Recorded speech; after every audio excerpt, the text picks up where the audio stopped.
Hi, I'm the Space Quest historian. Let's talk Space Quest in high resolution. With the exception of Space Quest 6, all the games in the Space Quest series ran in a resolution of 320 by 200. Technically, the first two didn't even do that. They ran in 160 by 200, but then that image would be stretched out to 320 by 200, which is how you get those lovely chunky pixels. So by today's standard, these games would be considered low resolution. Back in January 2019, my mate Brandon Bloom actually ran a bunch of Sierra game backgrounds through an AI upscaler and produced some really fantastic looking results. You're seeing some of them right now. I used some of the ones he did for Space Quest 4 for the soundtrack vinyl I did. And you've all seen how these work. Basically, you feed the AI some low resolution art and it goes in and does its best to fill in the missing information to make up a high resolution image. But an AI needs to be trained. It needs to learn what it's looking at in order to do so.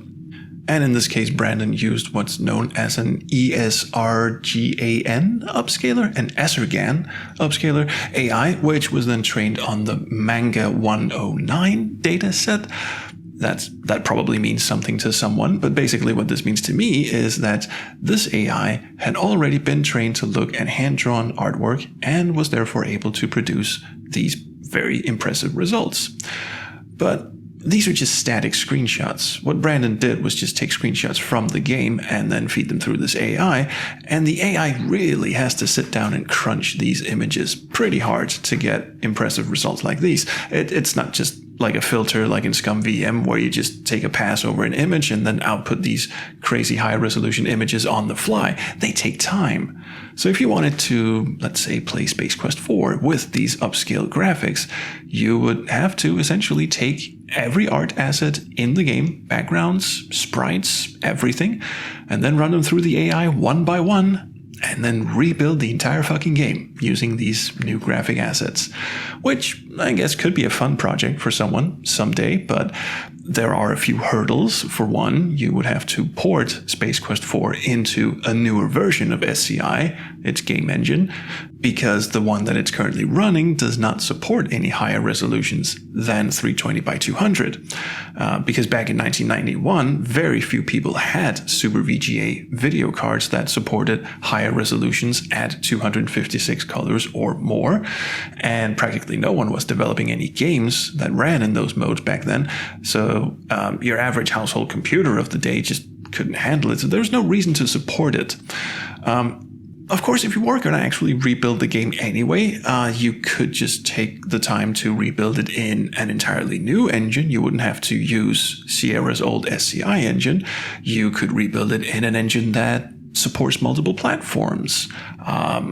But then again, there are just a lot of legal issues that come with that as well. Activision doesn't seem to like it when you do stuff with their IPs.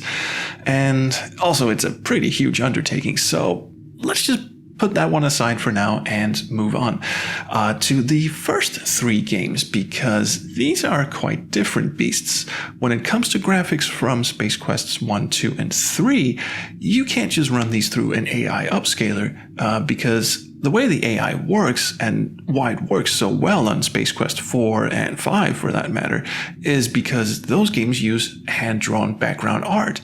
And the AI has been trained to recognize hand-drawn art, but Space Quests 1, 2, and 3 use vector graphics. And the AI simply has no idea what to do with this very crisp, very clean line style. And it doesn't look anything like hand-drawn art because it looks like computer art. Very, very good computer art. And the AI just has no fucking idea what to do with it. I tried running some screenshots of Space Quest 3 through an online upscaler, and the results just came out looking like absolute shit. Have a look at this. And speaking of the first two games, Brandon also had a go at upscaling graphics from Space Quests 1 and 2, not by putting them through an AI, but by hang on, let me read his own post here. Using a command line tool that takes the AGI picture data and recreates the draw commands in an ImageMagick bash script, which creates a bitmap file of up to 5 times the scale. Now, I have no idea what this actually means, but here's a shot of the bar in Space Quest 1 when run through Brandon's magic command line Voodoo.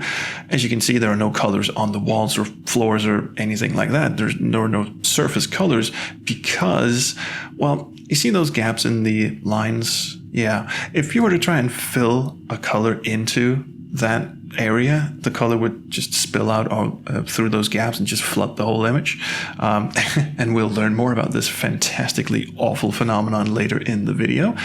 And also, much like the Space Quest 4 screenshots you saw earlier, Brandon's upscaling of the rooms in Space Quest 1 and 2 aren't actually playable. He's just taken images from the game and then run them through this upscaler. So to actually play the games in this resolution would, once again, require you to rebuild the game.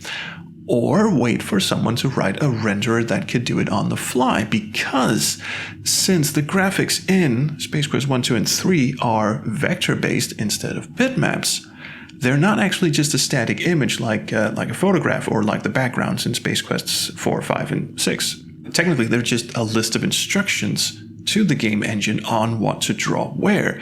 And you can see this awfully fascinating phenomenon if you open up a background from, let's say, Space Quest 3. Have a look at the lovely robot. If you open up that background in SCI Companion and have a look at the left-hand pane over here, these are all the instructions that the game engine, that SCI, are provided to be able to draw this image. And you can even watch the background being drawn before your very eyes if you just put your cursor at the top of the list here and hold down the down arrow key. Never get tired of that. Okay, so that's how the graphics in Space Quest 3 and actually Space Quest 1 and 2 as well, how they work. Now, I mentioned in my Space Quest on Other Systems episode on Space Quest 3 that there was this project called FreeSCI that ran on Linux and was able to take these vector instructions and output them at a higher resolution. And in theory, it's just a matter of telling the game, instead of drawing your instructions at this resolution, you draw them at this higher resolution instead. But in practice, it's not that simple. For one, the artists at Sierra knew exactly what resolution the game was going to come out in, so they drew the graphics for that resolution. And there are a host of other complications that arise from the tools that they were given to draw these graphics. But since I actually have no real idea how it works, I'm going to hand you over to Pickle Dog, who actually did manage to get Space Quest 3 running at a high resolution in FreeSCI on Linux, and then dove headfirst into a wild rabbit hole of information about how it actually does that. So take it away, Pickle Dog. The short answer is, the backgrounds in SCR0 games are vector art, so you can scale them up. But that's an oversimplification. While regular vector art is made of lines and filled polygons, these backgrounds are kind of like an automated MS Paint. There are a long series of commands, and the only commands on hand are line, pixel, small circle, small square, some pixel spray tools, and flood fill. We don't have a filled polygon tool. We can scale up all the coordinates these commands were originally given, and all the lines and circles can be drawn at the higher resolution. That missing filled polygon tool comes back to bite us when we scale things up. Drawing a closed shape and filling it with the flood fill tool is the only way to make a filled polygon. You know how in Paint, when you're doing a flood fill, and there's just one little gap in the thing you're trying to fill, and the fill escapes and spills out over half the drawing? Scaling up our background leaves little gaps in the drawings that weren't there before. FreeSCI has to do various tricks to keep the flood fills from misbehaving. From a high level, it basically tries to make an educated guess as to what shape a given collection of lines is forming and converts it into a filled polygon. This can only work if the shape is well defined. The underlying art doesn't exactly follow strict rules. If it can't reliably determine the shape, it instead replaces the flood fill with a series of horizontal lines, making a best guess as to what is inside and outside of the shape being filled. This method is not perfect. It misdraws in a few places, like the booth Roger Sistine at in Monolith Burger. Okay, that makes sense, I guess, but how come all the backgrounds are this lovely upscale line drawing shit and all the sprites are still their normal chunky 320 by 200 self? There's two things going on here. Backgrounds and sprites are stored entirely differently in SCR0, and backgrounds cannot be drawn on once displayed. Any on-screen animation has to be done with sprites. Backgrounds are vector art, but sprites are just plain old bitmaps. You know how in some cartoons, you can tell what part of the scene is going to move because the shading on it is just off? Sierra usually avoided this by grabbing the relevant bits of the rendered background and storing them as sprites, which works great, until we upscale the backgrounds. Could we fix the sprites? Well, with sprites, we only have pixels to work with. The best we can do is fall back to the pixel art scaling algorithms used by emulators. Getting these to gel with the backgrounds, it's going to be tricky. Just for fun, let's look at the close-up scene where the two guys meet Ken Williams. The guys and Ken are part of the background, but because Roger has to slide into the frame, he's a sprite. And everybody's lips need to move. Sprites are overlaid onto their faces to make the talking animation work, briefly flipping back to the background from time to time. So, just for shits and giggles, how close are we, as normal mortal human beings, from playing Space Quest 3 in an upscaled environment with all the bells and whistles we could ever dream of? In terms of the free SCR project, unfortunately never. All the code was folded into ScumVM, and a new renderer was created that doesn't do upscaling at all. Sad to say, the methods used by FreeSCR just weren't practical in the long run, since they were full of edge cases and exceptions. And every time one game's broken background was fixed, it quietly broke other games' backgrounds. The developers made it clear that they don't want to attempt upscaling again, it was just too much trouble. However, now we have machine learning. This is, after all, just a collection of coordinates. Somebody with the right skills could turn these backgrounds into proper vector art.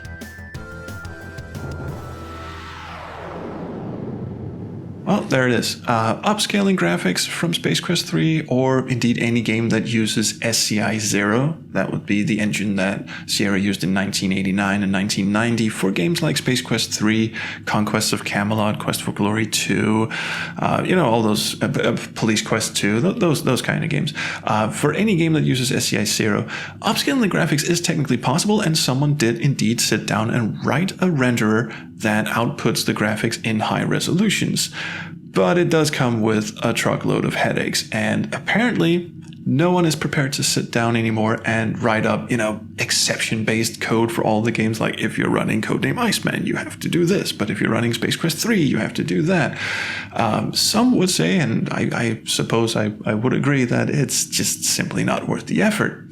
Thankfully, Space Quest 3 is one of those games that seems to come out all right in high resolutions. I mean, there are a few weird spots here and there, like this blob of black smudge that's for some reason smeared all over FleetPod. I guess these were supposed to be clouds or atmosphere or something. But, by and large, the game actually looks pretty decent.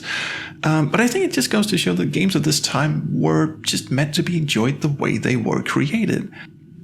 I mean, it would be fun to rebuild Space Quest 4 with high-resolution graphics, and it is fun to see the free SCI engine sort of struggle to figure out what's a filled square, what are just squiggly lines and all that. But, I mean, the more I look at these, the more I'm really convinced that the games themselves are just perfect the way they are. That's not to say I'm against messing with them. I mean, hell, I'm rebuilding Space Quest 3 with new VGA art right now. But I mean, that's just a fun little exercise. And, we've all seen that lovely 3D Unreal version of the garbage freighter from Space Quest 3. I mean, it's fun to look at. It's impressive, but they are just fun little exercises. And when it comes down to it, you just can't beat the originals. So, anyway, that's it for me. Thanks again to Pickle Dog for his expert input, and I'll see you around the Chrono Stream.